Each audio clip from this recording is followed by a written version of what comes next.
But it's really more leaning forward than coming forward. Maybe falling forward. That may be even a better way to describe it. Going to take you to the corner of Lonnie Beasley. And listen in. Your hands, keep your right hand higher. How you feel? Did you wet down a little bit? Come on, man. Put yourself together. What you doing? This ain't you. You're a honeybee. Do what you're supposed to do, man. We come to it. Come on now. Let's go. Wake up. Wake up. Wake up, Lonnie. Oh. Deep breath. Deep breath. All right, here we'll see Marshall lands a good 1-2. Kind of a looping left and then a good straight right. And this is pretty much how the round went the whole way.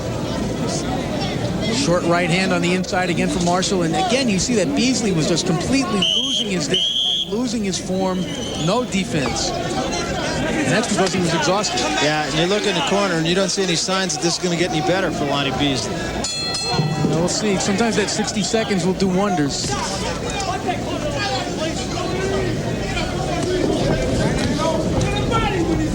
I mean, he could hardly even hold his hands up in round 5. Lonnie Beasley took 4 years off in his boxing career. He went in the Army for 4 years. He fought professionally for 2 years. And he went in the Army. And he took 4 years off. And he said while he was in the Army, he didn't box at all. He went up to 190 pounds. Well, that's a well-rested fighter, if nothing. Again, look at that. Right on the nose in terms of punches thrown, but a big edge that round for Marshall, which I think was clear even without the computer. And it alludes to what you were speaking of, that his form just went south. Well, that's what happens, you know, when a fighter gets as tired as Beasley did in that round, the first thing that goes is the fundamentals. You just go right back to the old street fighting days. I'm surprised Beasley even threw 90 punches in that round. I think he kind of slung them more than threw them.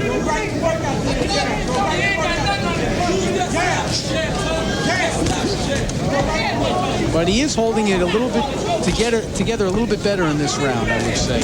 So far. Right hand from Marshall. That can change. That time Beasley ducked right into Marshall's right hand. You notice his hands are getting low again, which is how he spent most of round 5, with his hands down around the waist. And again, Marshall needs to now think like an aggressor.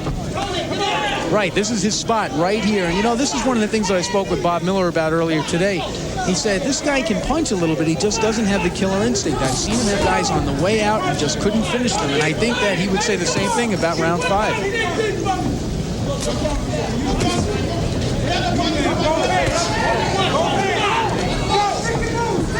And again, Beasley's hands, you can see at his waist, leaning in a lot and generating very little with his punches. He's not even standing his ground anymore, I think because his legs are not very strong underneath him. If there was anything we commented on in the first 4 rounds of this fight, Barry, is that Beasley was holding his ground and going forward most of the way. Past 2 rounds, he's been pretty much in reverse.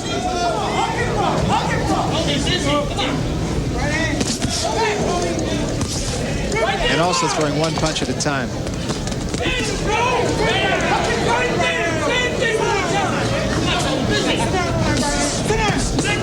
It's a good combination from Marshall. Put the right hand quickly behind the left.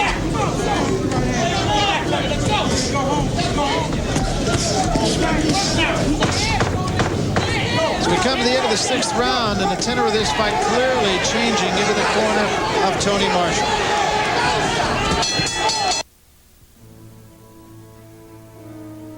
Evander Holyfield wants his title back. First, Holyfield has to beat the Destroyer, Alex Stewart. Vinny Pacienza broke his neck. They said he would never fight again. Paz beat the broken neck. Can he survive? 2-time world champion Lloyd Hunnigan. Live from Atlantic City, only the strong survive. Play ESPN's All the Ball Stars contest, presented by Suave Super Stick. Win. Okay, rounds are 3 minutes long, Barry, and Marshall won 2 minutes and 59 seconds and then got nailed right at the bell for round 6. Probably will not make a great deal of difference on the cards, however. No. Beasley starts this round with a little bit more offense.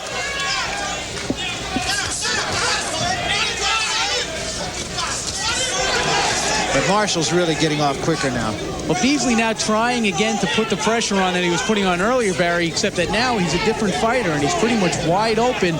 Marshall did all the scoring off the ropes there.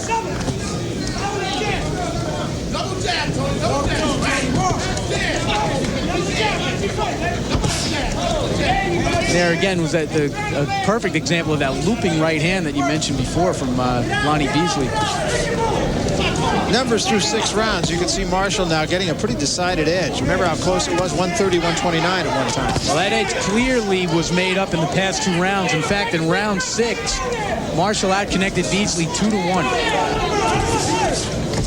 Still to come, of course, our main event, Prince Charles Williams making his comeback fight after losing his light heavyweight championship against Art Bayless, a guy who truly believes that he can win the fight. Ringside report, a special edition tonight. We'll take a look at some of the inductees into boxing's Hall of Fame.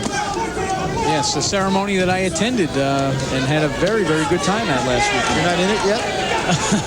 Any day now. Once I finish paying off my plaque. As soon as they build that writer's wing.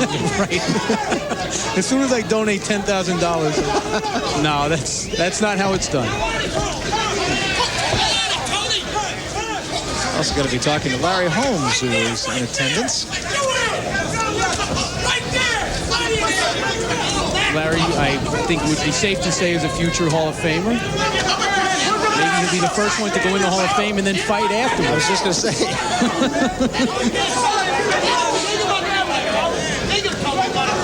Marshall's spending a lot of time against the ropes in this round because Beasley is coming forward, but Beasley is basically coming forward and getting hit.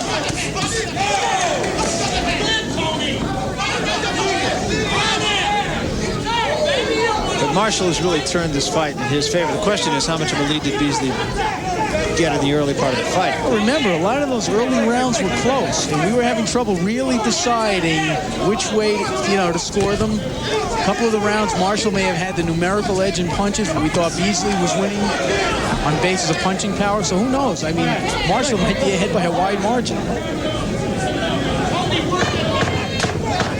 Beasley doing the Tommy Morrison walkaway right there. Worked for him. Yes, it did.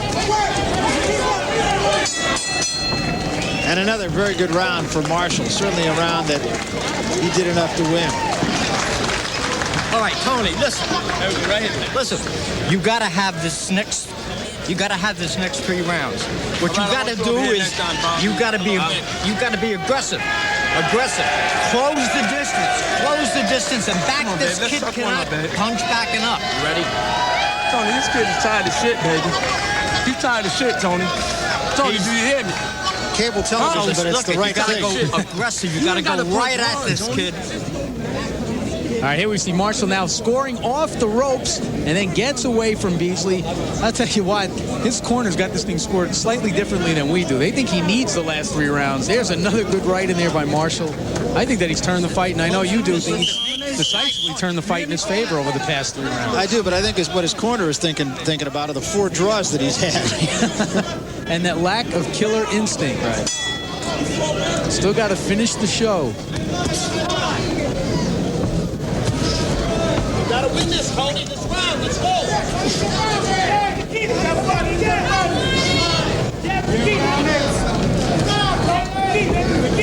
I remember having a very similar discussion as we're having here about how Tony Marshall was winning the fight when he fought Julio Flores, and Flores won the fight. Well, it's the subjectivity of boxing scoring.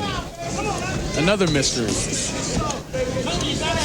Here are the jabs through 7 rounds, and Marshall, of course, living and dying on the jab considerably more than Beasley. Wow, and I'll tell you something. For a guy who doesn't move his head very much, I noticed that Marshall has eluded over 130 jabs from Beasley.